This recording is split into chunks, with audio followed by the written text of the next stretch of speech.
수요 예배와 금요 기도회를 연합한 예배 준비 찬송가 182장을 한 장 드리고 예배 시작하겠습니다. 182장입니다.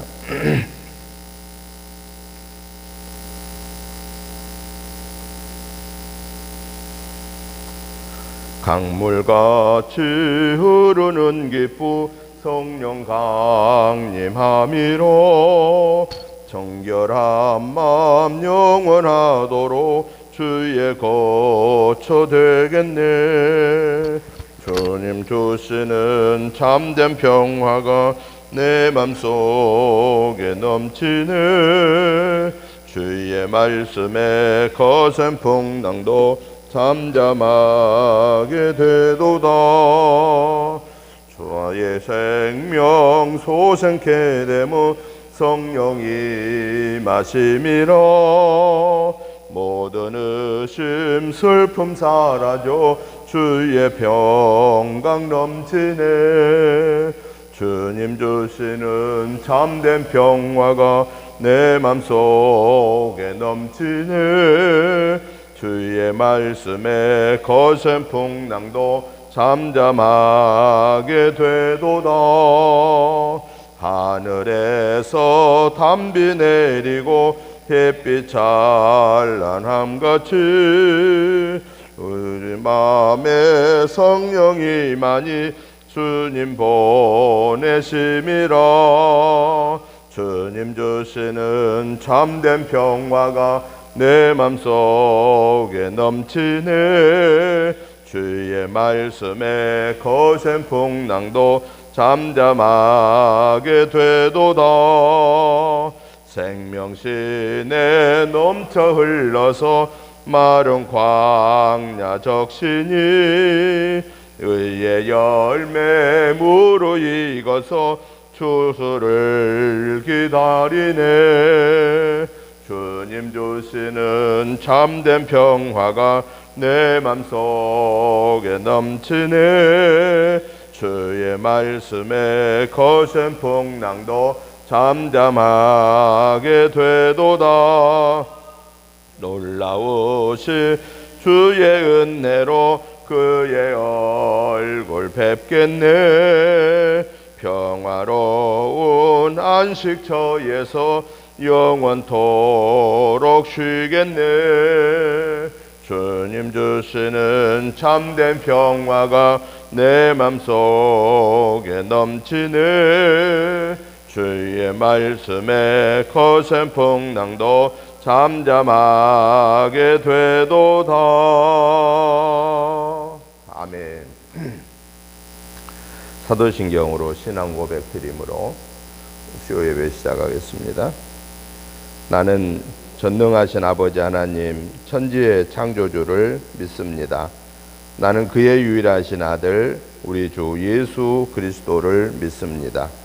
그는 성령으로 잉태되어 동정녀 마리아에게서 나시고 본디오 빌라도에게 십자가에 못 박혀 죽으시고 장사된 지 사흘 만에 죽은 자 가운데서 다시 살아나셨으며 하늘에 오르시어 전능하신 아버지 하나님 우편에 앉아 계시다가 거기로부터 살아있는 자와 죽은 자를 심판하러 오십니다. 나는 성령을 믿으며 거룩한 공교회와 성도의 교제와 죄를 용서받는 것과 몸의 부활과 영생을 믿습니다. 아멘. 찬송가 191장 찬송 드린 후에 장혜자 권사님 기도해 주시겠습니다. 191장입니다. 내가 매일 기쁘게 순례의 길 행하며 주의 팔이 나를 안보하미요. 내가 주의 큰 복을 받는 참된 비결은 주의 영이 함께함이라. 성령이 계시네. 할렐루야 함께하시네. 좁은 길을 걸으며 밤낮 기뻐하는 것 주의 영이 함께함이라. 전에 죄에 빠져서 평안함이 없을 때 예수 십자가의 공로 힘입어 그 발 아래 엎드려 참된 평화 얻음을 주의 영이 함께함이라. 성령이 계시네 할렐루야 함께하시네. 좁은 길을 걸으며 밤낮 기뻐하는 것 주의 영이 함께함이라. 나와 동행하시고 모든 염려 아시니 나는 숲의 새와 같이 기쁘도 그 발 아래 엎드려 참된 평화 얻음을 주의 영이 함께함이라.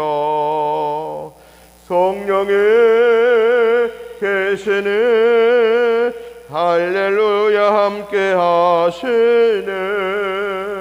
좁은 길을 걸으며 밤낮 기뻐하는 것 주의 영이 함께함이라.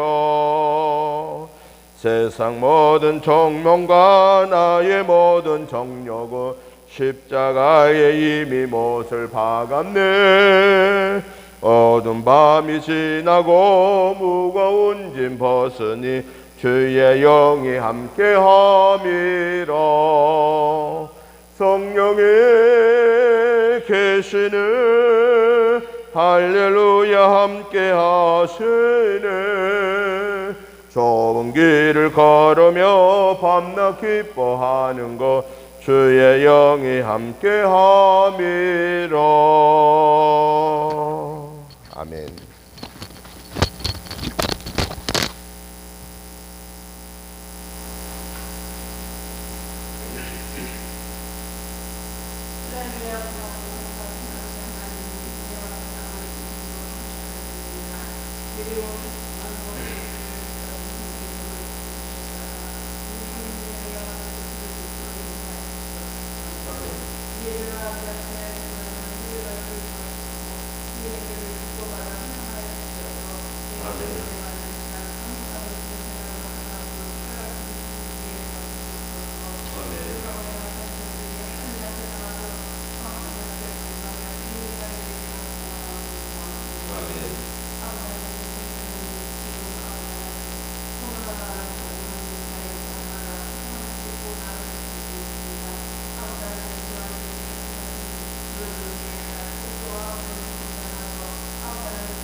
하나님의 말씀을 보겠습니다.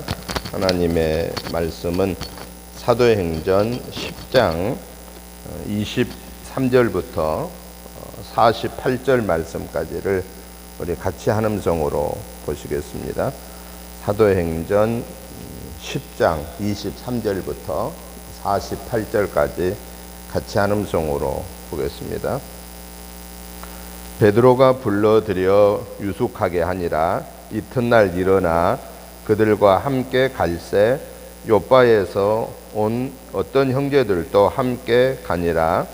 이튿날 가이사라에 들어가니 고넬료가 그의 친척과 가까운 친구들을 모아 기다리더니 마침 고넬료가 들어올 때에 고넬료가 맞아 발 앞에 엎드려 절하니 베드로가 일으켜 이르되 일어나라 나도 사람이라 하고 더불어 말하며 들어가 여러 사람이 모인 것을 보고 이르되 유대인으로서 이방인과 교제하며 가까이 하는 것이 율법인 줄은 너희도 알거니와 하나님께서 내게 지시하사 아무도 속되다 하거나 깨끗하지 않다 하지 말라 하시기로 부름을 사용하지 아니하고 왔노라. 묻노니 무슨 일로 나를 불렀느냐? 고넬료가 이르되 내가 나흘 전 이맘때까지 내 집에서 제 9시 기도를 하는데 갑자기 한 사람이 빛난 옷을 입고 내 앞에 서서 말하되 고넬료야 하나님이 내 기도를 들으시고 내 구제를 기억하셨으니 사람을 요빠에 보내어 베드로라 하는 시몬을 청하라. 그가 바닷가 무도장의 시몬의 집에 유숙하니라 하시기로 내가 곧 당신에게 사람을 보내었는데 오셨으니 잘하였나이다. 이제 우리는 주께서 당신에게 명하신 모든 것을 듣고자 하여 다 하나님 앞에 있나이다.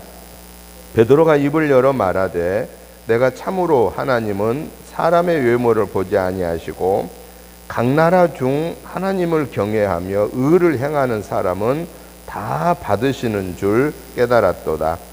만유의 주 대신 예수 그리스도로 말미암아 화평의 복음을 전하사 이스라엘 자손들에게 보내신 말씀 곧 요한이 그 세례를 반포한 후에 갈릴리에서 시작하여 온 유대에 두루 전파된 그것을 너희도 알거니와 하나님이 나사렛 예수에게 성령과 능력을 기름 붓듯 하셨음에 그가 두루 다니시며 선한 일을 행하시고 마귀에게 눌린 모든 사람을 고치셨으니 이는 하나님이 함께 하셨습니다. 우리는 유대인의 땅과 예루살렘에서 그가 행하신 모든 일의 증인이라.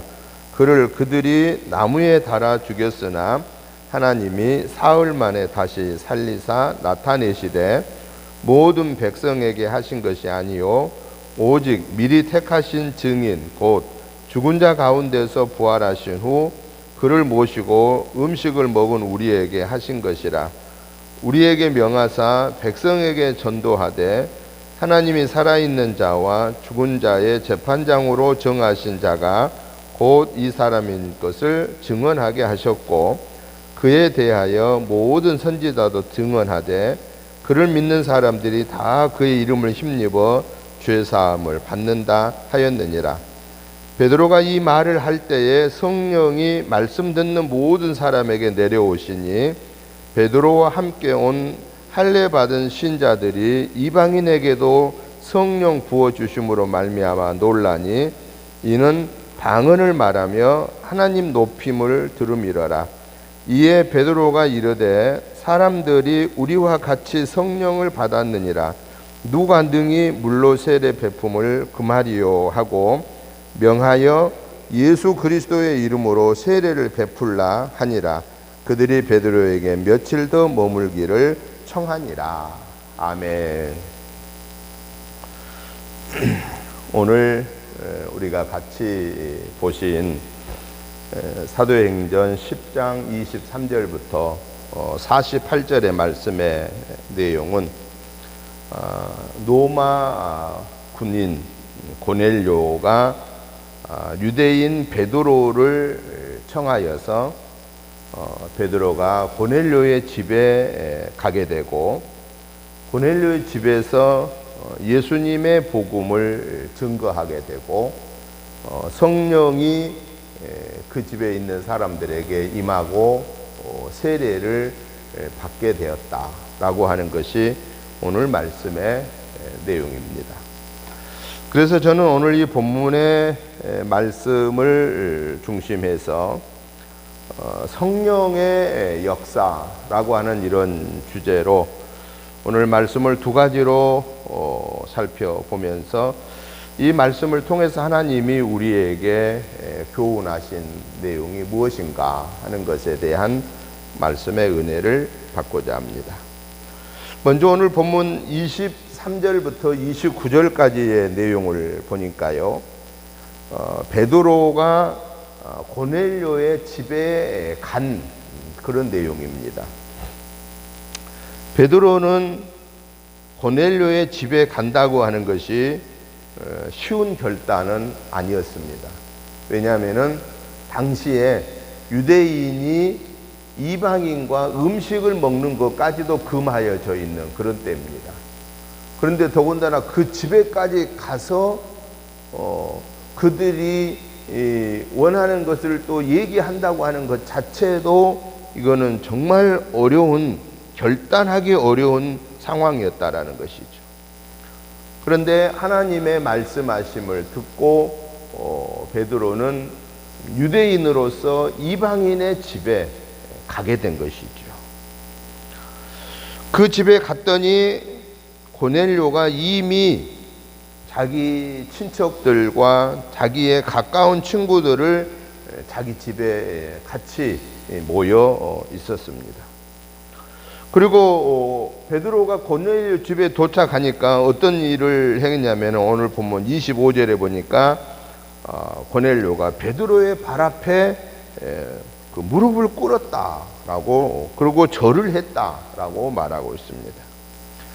이때 베드로는 고넬료를 이렇게 세우면서 자신이 이곳에 온 것은 하나님께서 내게 지시하사 아무것도 속되다 하거나 깨끗하지 않다 하지 말라고 하신 그 하나님의 말씀 때문에 내가 왔다라고 밝히고, 그리고 나서 나를 왜 초청했느냐라고 하는 이유를 묻습니다. 그때 고넬료가 대답합니다. 하나님께서 자신의 기도를 들으시고 베드로를 청하여 오도록 하나님이 말씀하셨다라는 거죠. 그래서 내가 하나님의 말씀하심에 순종하여 당신을 청하여서 모든 것을, 하나님께서 당신에게 주신 모든 것을 듣고자 이렇게 당신을 청했습니다 라고 말하고 있습니다. 이때 베드로의 반응을 보니까 34절부터 43절까지의 내용에서 베드로의 반응은 어땠느냐? 하나님은 사람의 외모를 보지 아니하신 분이다 라고 그렇게 고백하고, 또 하나님은 각 나라 중에서 하나님을 경외하는 의를 행하는 자를 받으시는 것을 내가 이제 알았다라고 말하고, 그리고 드디어 그가 36절부터 43절에서 예수님의 복음의 사실을 설교하는 그런 내용입니다. 그래서 베드로가 이 고넬료의 집에 모여 있는 사람들한테 설교의 내용이 어떤 설교냐? 첫째는 예수 그리스도로 말미암아 화평함을 이루신다. 화평의 복음을 베드로가 전하기 시작했고요. 그리고 하나님께서 예수 그리스도를 통해서 성령과 능력으로 복음을 증거하시게 될 때에 마귀에게 눌린 모든 사람들을 고치셨다. 하나님은 마귀의 세력에 눌려있는 자들을 고치시는 하나님이다 라고 이렇게 또 설교하고요. 그 다음에 또 설교의 내용이 유대인들은 예수 그리스도를 십자가에 달려 죽였는데 하나님이 그 예수를 다시 살리셨다. 무엇 때문에 살렸느냐? 오늘 택함받은 유대인으로서 택함받은 자나 이방인으로서 당신들처럼 하나님이 선택해준 택함받은 자나 유대인이든 이방인이든 관계없이 하나님이 선택한 우리들을 위해서 독생성자 예수를 살리셨다라고 설교하고 있고, 그리고 베드로의 마지막 설교 42절 43절에서는 무슨 설교를 하시느냐? 하나님이 우리를 선택하심은 우리를 통해서 복음이 증거되는, 예수의 복음이 증거되는 일을 하기 위해서 우리를 선택했다라고 이렇게 설교하고 있습니다.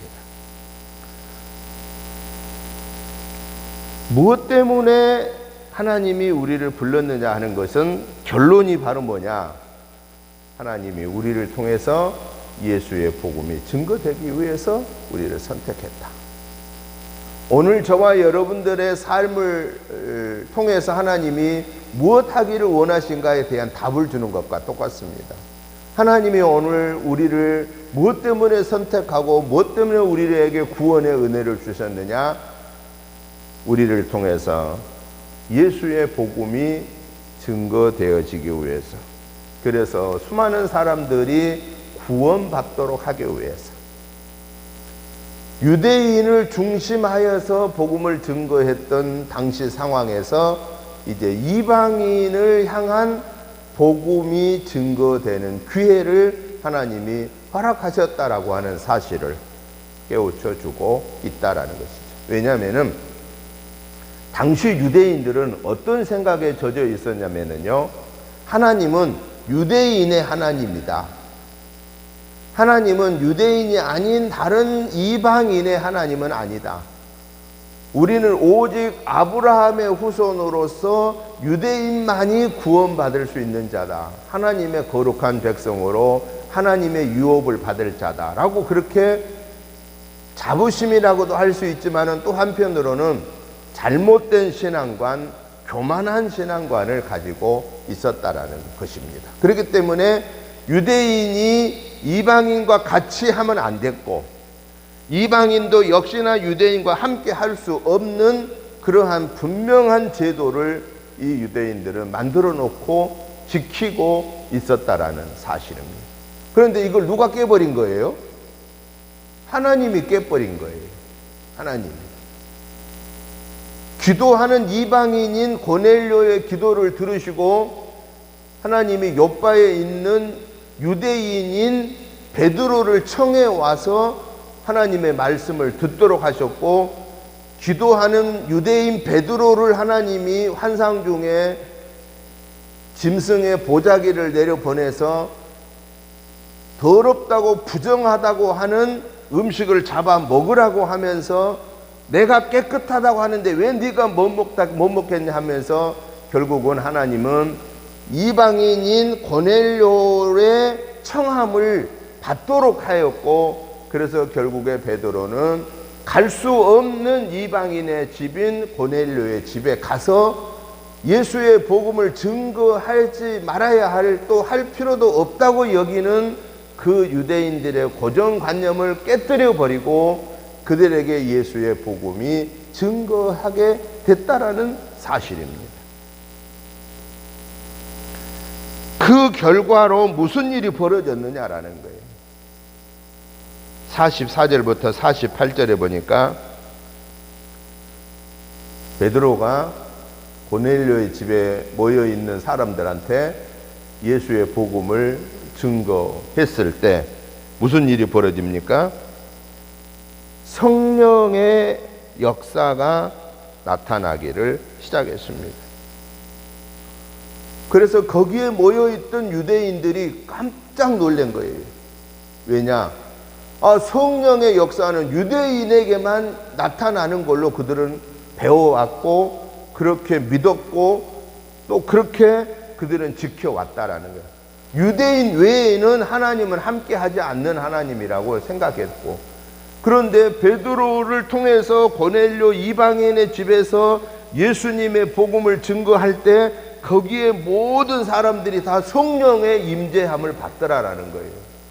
그러니 유대인 제자들로서 볼 때, 베드로와 함께한 유대인으로서 볼 때 놀랄 수밖에는 없었다라는 것이죠. 그 성령의 증거, 임재하는 증거가 뭐가 나타났죠? 방언을 하더라라는 거예요. 이 이방인 사람들이, 고넬료의 집에 모여있는 사람들이 방언을 하기 시작했습니다. 그리고 방언만 아니라 또 무슨 일이 벌어졌어요? 하나님을 높이더라 라고 말하고 있습니다. 이때 베드로는 하나님의 영이 임하였으니 유대인들에게만 행할 수 있는 세례를 이 이방인이라고 해서 우리가 세례 베풀 수 없다고 말할 수가 없다. 하나님의 영이 임하였는데 우리가 세례 베푸는 것이 뭐 잘못이냐? 이방인에게 세례 베푼 것이 뭐 잘못이냐? 유대인들의 규범으로 봤을 때는 잘못일지 모르지만은 하나님 앞에서는, 하나님이 보실 때는 이거는 잘못됨이 없다라고 생각하고 세례를 베풀도록 명령했다라는 사실입니다. 오늘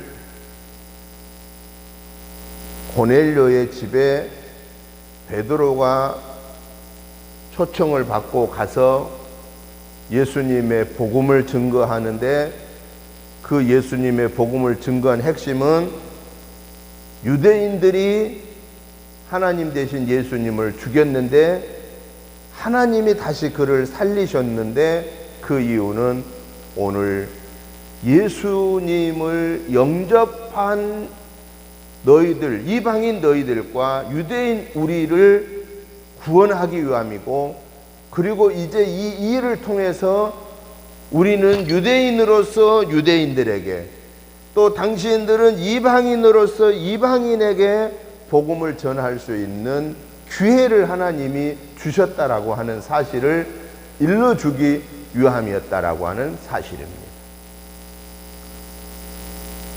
우리가 전도하다 보면은요, 누가 전도를 잘하냐면은 예수 안 믿던 자가 큰 은혜를 체험하고 예수님 믿은 자는, 그 초신자가요 엄청 전도를 잘합니다. 왜냐? 전도할 대상이 너무 많아. 자기들과 같이 옛날에 같이 지냈던 대상이 너무 많아. 근데 자기가 예수님을 믿고 보니까 이 새로운 세계를 너무너무 기쁘고 즐겁고 감사함이 막 솟구쳐 오르니까 그 뜨거운 마음을 가만히 있을 수가 없어서 막 그 옛날에 자기 애친구, 세상 친구들한테 가서 계속해서 복음을 증거하기 시작한 거예요. 그래서 전도를 누가 많이 하느냐? 새로 예수님 영접하고 그냥 온 게 아니라 큰 은혜를 체험한, 정말 하나님 정말 살아계시는구나 하는 은혜를 체험한 이방인 비신자가 예수님 영접하고 그 이후에 그는 막 물불을 가리지 아니하고 복음을 증거하여서 많은 영혼들을 구원해 낸다라는 사실이죠. 그래서 우리가 예수님의 제자들 중에 12명의 처음의 제자들은 주로 유대인 전도를 중심으로 했지요.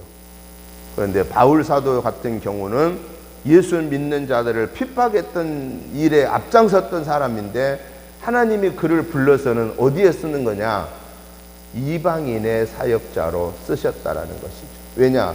당시 바울은 유대인이면서 그는 어느 시민권을 갖고 있었느냐? 로마 시민권을 갖고 있는 사람이에요.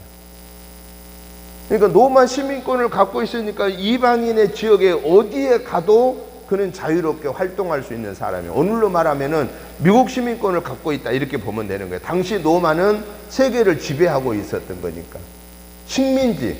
그렇다고 오늘의 미국이 세계를 식민지하는 것은 아니지만은 미국의 힘이 그만큼 세니까 미국의 시민권을 가지고, 미국 여권을 가지고 어디를 가든 간에 크게 거역함을 당하지 않는다라는 거예요. 그런데 당시 로마의 시민이라면은 어디를 가든 큰 소리 치면서 살 수 있었다라는 거예요. 온 세계를 지배하고 있었으니까.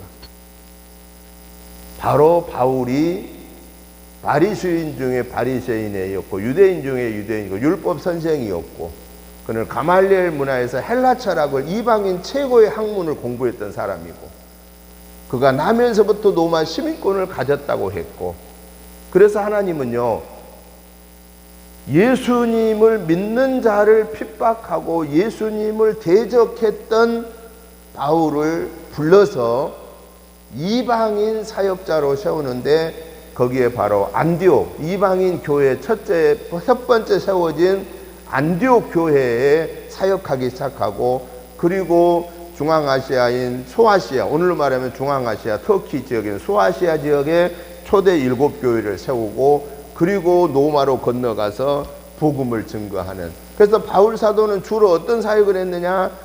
유대인 사역이 아닌 이방인 사역, 흩어져 있는 유대인뿐만 아니라 이방인 사역에 적극적으로 사역했다고 하는 것이죠. 그래서 복음이 온 세계에 증거된 것은 예수님의 초대 12명의 제자를 통해서 유대인 사역, 이방 지역에 흩어져 있는 유대인 사역에 집중하고, 바울 사도 같은 일을 통해서는 이방인 사역에 집중했다라는 사실이죠.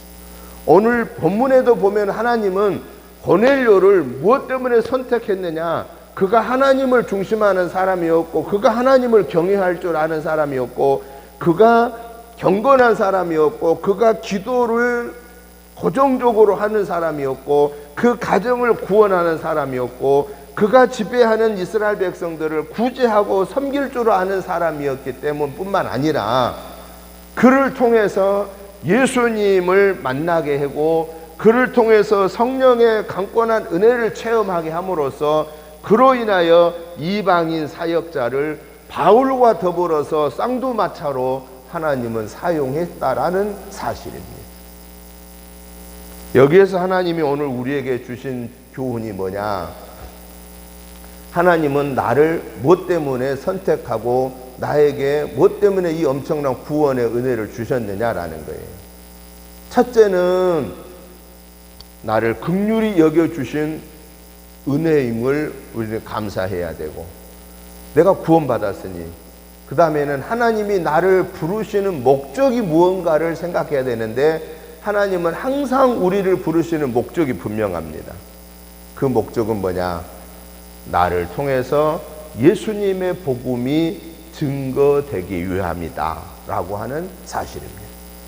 그러면 그 예수님의 복음이 증거되기 위해서는 우리는 어떻게 해야 되느냐? 성령의 능력을 받아야 된다. 성령의 지배를 받아야 된다라는 것입니다.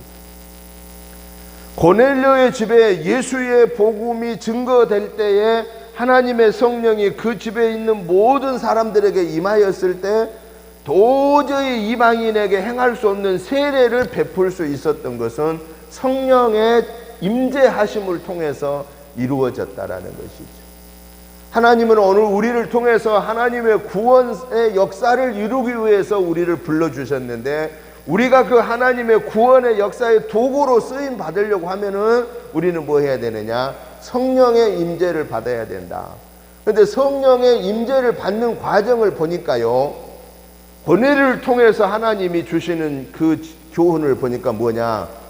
고넬료가 베드로를 청해 온 궁극적인 이유는 주께서 고넬료를 통해서, 베드로를 통해서 우리에게 무엇을 말씀하실까를 듣고자 함이었더라라고 오늘 성경에 말씀합니다. 이건 무슨 얘기예요? 자기는 도저히 성경의 내용을 알 수 없어요. 읽어도 잘 이해를 못해요. 그런데 그 예수님과 함께 동행했던 베드로, 수제자였던 베드로를 통해서 이 복음의 예수님의 이 사건을 정확하게 들을 수 있는 기회가 가질 수 있게 됐다라는 것. 예수님에 대한 그 분명하게 알고자 하는 사모함이 있었다고 하는 거. 오늘로 말하면은 우리가 성경에 대한 진리를 정확하게 듣고 이해하기를 사모했다라는 거예요.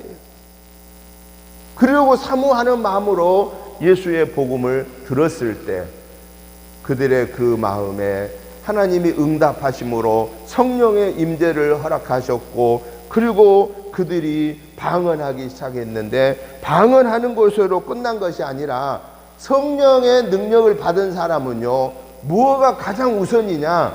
오늘 성경에 보니까 46절에 보니까 거기에 모여있던 고넬료의 집에 고넬료를 비롯하여서 그의 친구들과 그의 가족들이 성령의 임재를 받고서 그 증거로서 방언을 하는데, 방언은 하나님과 나와의 깊은 대화이지만은 그보다 더 중요한 것이 뭐냐? 하나님을 높였다라고 하는 사실입니다. 성부, 성자, 성령의 하나님을, 삼위일체 되신 하나님을 높였다라고 하는 거예요. 여러분, 방언을 하고 성령의 임재를 받다 보면 자칫 뭐 해질 수 있어요? 자칫하면 교만해질 수가 있는 거예요. 야, 우리도 저 유대인 제자들처럼 똑같은 사람이 됐다, 이렇게 할 수가 있는 거예요.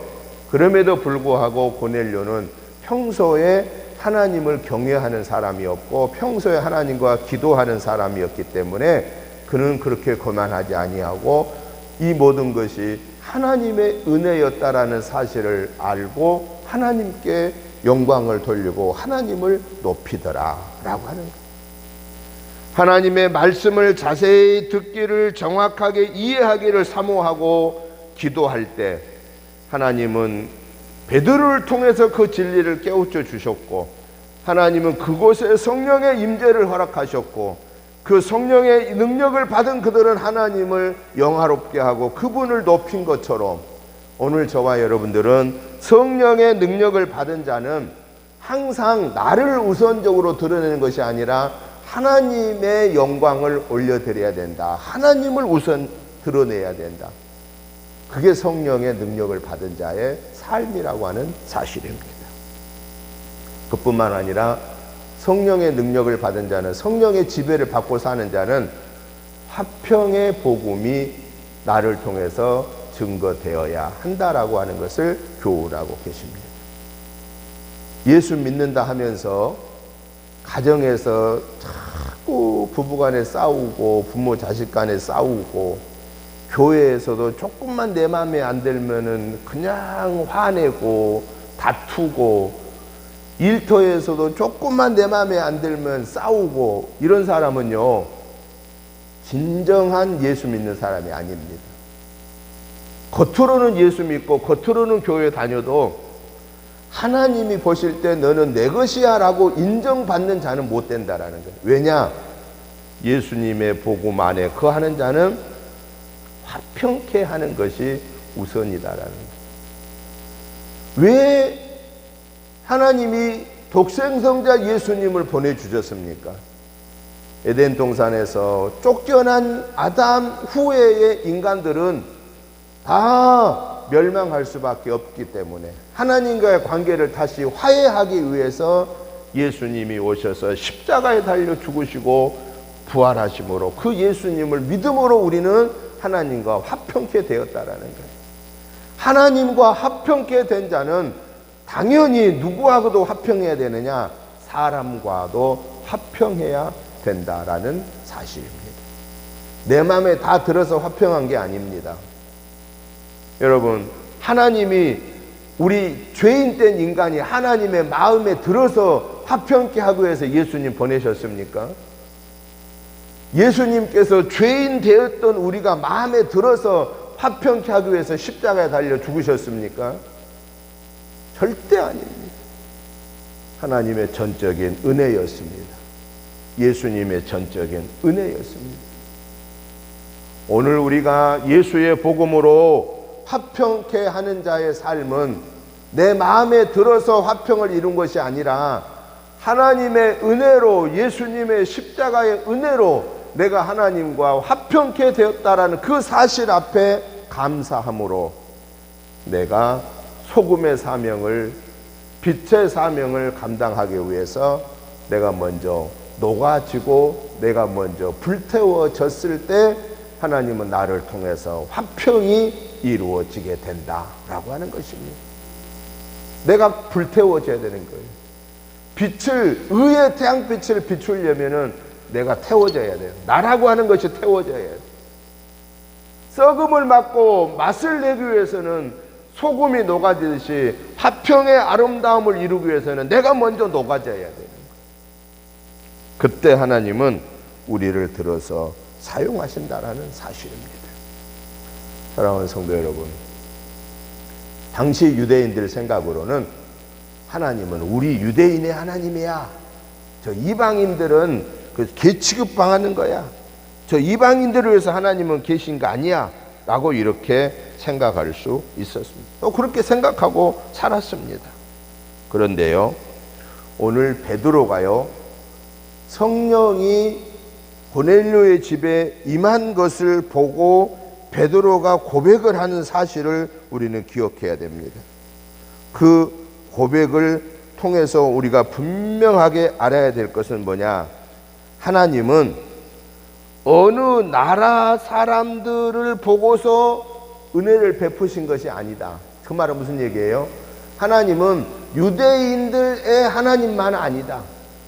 하나님은 너희들이 이방 사람 취급도 하지 않은 이방인의 하나님도 하나님이다. 그 어떤 경우 이방인이라고 해서 구원 못 받고 유대인이라고 해서 구원 받는 게 아니라 유대인이든 이방인이든 할 것 없이 하나님을 경외하는 자, 하나님을 나의 아버지로 섬기는 자, 예수님을 나의 구원의 주로 모신 자, 그 사람을 하나님은 구원하신다. 그 사람의 하나님이다 라고 하는 것을 교훈해 주고 있습니다. 오늘 우리는 그런 하나님의 은혜 때문에 우리가 구원받은 거잖아요. 우리가 유대인 아니잖아요. 우리가 이스라엘 사람이 아니잖아요. 우리는 대한민국 사람이잖아요. 그럼에도 우리는 지금 구원받았지 않습니까? 바로 이게 무엇 때문이냐? 하나님은 유대인의 하나님이 아닌, 하나님은 유대인이든 유대인이 아니든 하나님을 나의 아버지로 모시고 예수님을 나의 구원의주로 모시는 자에게 그분이 나의 하나님이 되신다라고 하는 사실입니다. 그런 거로 우리는 덤으로 구원받은 자가 되었으니, 은혜로 구원받은 자 되었으니 우리의 삶을 통하여서 화평의 복음이 증거되기 위해서 우리는 내가 먼저 불살라 없어지는 빛을 드러내고 내가 먼저 녹아지는 소금의 사명으로 섬김으로 말미암아 우리 하나님의 구원의 역사가 저와 여러분을 통해서 가정에서 화평의 복음으로, 일터에서 화평의 복음으로, 교회에서 화평의 복음으로 열매 맺혀지는 그러한 성령의 역사를 이루는 도구로 온전하게 쓰임받도록 이번 3일의 생활 속에서도 성령의 하나님 나를 주관해 주옵소서. 성령의 하나님, 성령의 인도하심에 순종할 수 있는 믿음을 주옵소서 라고 순간순간을 성령의 도우심을 구함으로써 저와 여러분들 성령의 인도를 받아서 성령의 도구로 쓰임받아서 하나님의 나라를 이루어가는 성령 충만한 삶이 저와 여러분의 삶이 되시기를 주님의 이름으로 축복합니다. 하나님 아버지 감사합니다. 하나님의 은혜로 구원받아서 감사합니다. 하나님의 은혜로 지금까지 믿음 안에 거하게 주셔서 감사합니다. 하나님의 은혜로 마지막까지 믿음 지키다가 천국 가게 인도하여 줄 걸 믿고 감사드립니다. 날마다 성령의 하나님이 내 옆에 동행해 주심을 믿고 감사드립니다. 이번 3일 생활 속에서도 성령 충만 받기를 사모하고 성령의 인도하심에 온전히 순종하기를 사모하다가 예수의 화평의 복음이 내 안에서 가정의 열매로, 직장의 열매로, 교회의 열매로, 우리 이웃의 열매로 주렁주렁 맺혀져서 하나님 영광 드러내고 하나님의 나라가 왕성해지게 하여 주옵소서. 예수님의 이름으로 축복하오며 간절히 기도드리옵나이다. 아멘. 찬송가 200장 찬송 드리면서 준비하신 구역 예물도 함께 봉헌하도록 하겠습니다. 200장 찬송을 드리겠습니다. 벌고 오묘한 그 말씀 생명의 말씀은 귀한 그 말씀 진실로 생명의 말씀이 나의 길과 믿음 밝히 보여주니 아름답고 귀한 말씀 생명샘이로다. 아름답고 귀한 말씀 생명샘이로다. 귀한 주님의 말씀은 세로래 되도다. 모든 사람을 살리는 생명의 말씀을 값도 없이 보도 생명길을 거니 아름답고 귀한 말씀 생명샘이로다. 아름답고 귀한 말씀 생명샘이로다. 널리 울리어 퍼지는 생명의 말씀은 마음의 용서와 평안을 골고루 주나니 다만 예수 말씀 듣고 복을 받네. 아름답고 귀한 말씀 생명샘이로다. 아름답고 귀한 말씀 생명샘이로다. 아멘. 이제는 우리 주 예수 그리스도의 크신 은혜와 아버지 하나님의 지극하신 사랑하심과 성령님의 감동 감화 충만한 역사하심이 오늘 또 성령의 역사하심 앞에 하나님의 나를 선택하시고 구원하신 그 하나님의 뜻을 바르게 깨닫고 화평의 복음을 가정에서 교회에서 일터에서 삶의 현장에서 주렁주렁 열매 맺혀 하나님께 영광 올려드리고 그러기 위해서 오직 성령의 충만함을 사모하고 그 하나님의 말씀 앞에 아멘으로 화답하는 삶을 살겠습니다라고 사모하는 오늘 예배드리는 저희들과 가정과 자녀 손들 위에와 은혜재단과 이 지역과 나라와 민족 위에 이제부터 영원토록 함께 계시옵기를 간절히 축원하옵나이다. 아멘.